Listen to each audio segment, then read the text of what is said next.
பிள்ளைகளுடைய மேன்மை எங்கே இருக்கிறதா? அவர்களுடைய பிதாக்கள் என்று சொல்லப்பட்டிருக்கிறது.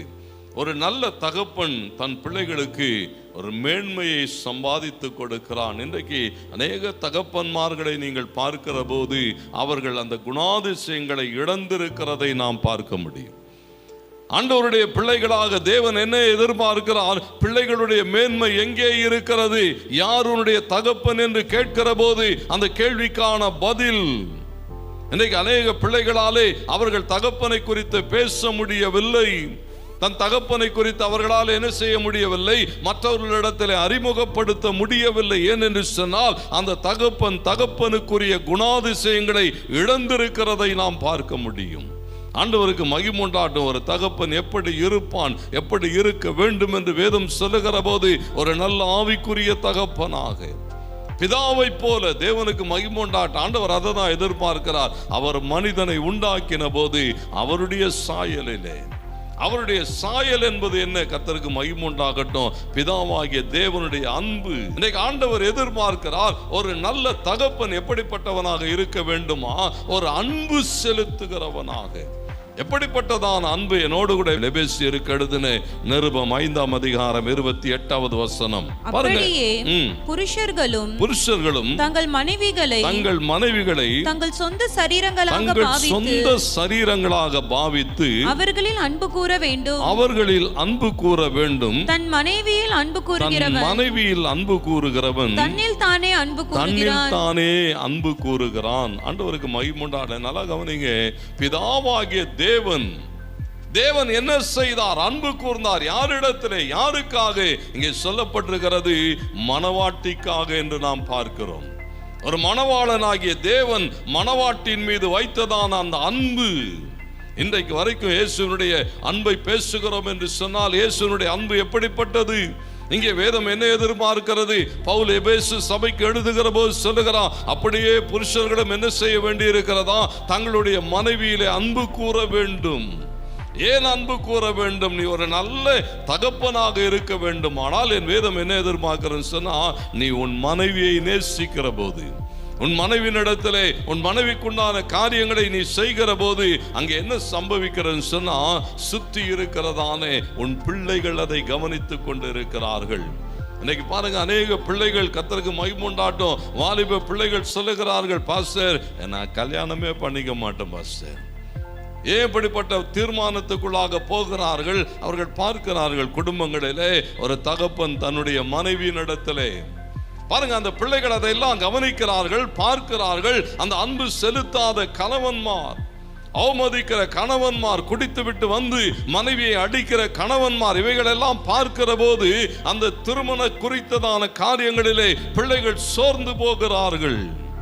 இப்படி ஒரு வாழ்க்கை வேண்டாம் பாஸ்டர், இப்படி ஒரு மனுஷனோடு கூட வாழுகிறதானே ஒரு வாழ்க்கை தேவையில்லை என்று சொல்லி பிள்ளைகள் ஏன் சொன்னா, இன்றைக்கு ஒரு நல்ல தகப்பனாக, ஒரு நல்ல புருஷனாக நீ உன் மனைவியினிடத்தில் அன்பு கூறுகிற போது பிள்ளைகளுக்கு உண்டான ஒரு எதிர்காலத்தை உருவாக்க முடியும். பாருங்க, இன்றைக்கு அப்படி உருவாக்குகிறதுலே இன்றைக்கு என்ன செய்திருக்கிறார்கள்? அநேக புருஷன்மார் தவறினபடியினாலே ஒரு நல்ல தகப்பனாக இருக்க முடியவில்லை.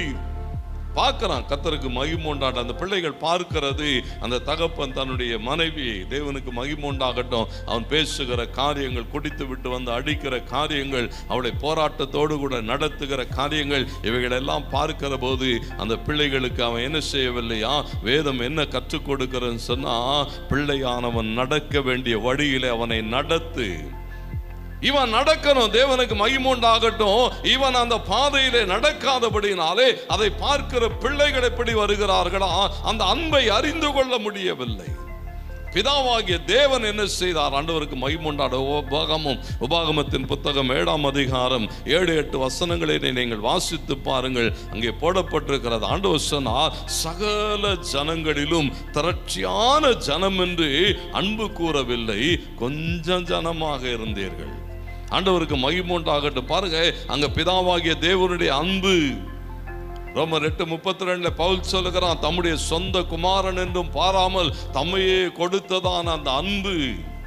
தேவனுடைய அன்பு இங்கே சொல்லப்பட்டிருக்கிறது. அந்த அன்பு தான் அவர்களை என்ன செய்ததா, அடிமைத்தனத்திலிருந்து விடுதலையாக்கி கொண்டு வருகிறது. அந்த அன்பு தான் அவர்களை என்ன செய்கிறதா, அவருடைய சாபத்தை ஆசீர்வாதமாக மாற்றினது. பாகம் 23:5 அப்படித்தான் சொல்லுகிறது. அவருடைய சாபம் எப்போ ஆசீர்வாதமாய் மாறுகிறதா, அந்த பிதாவாகிய தேவனுடைய அன்பு.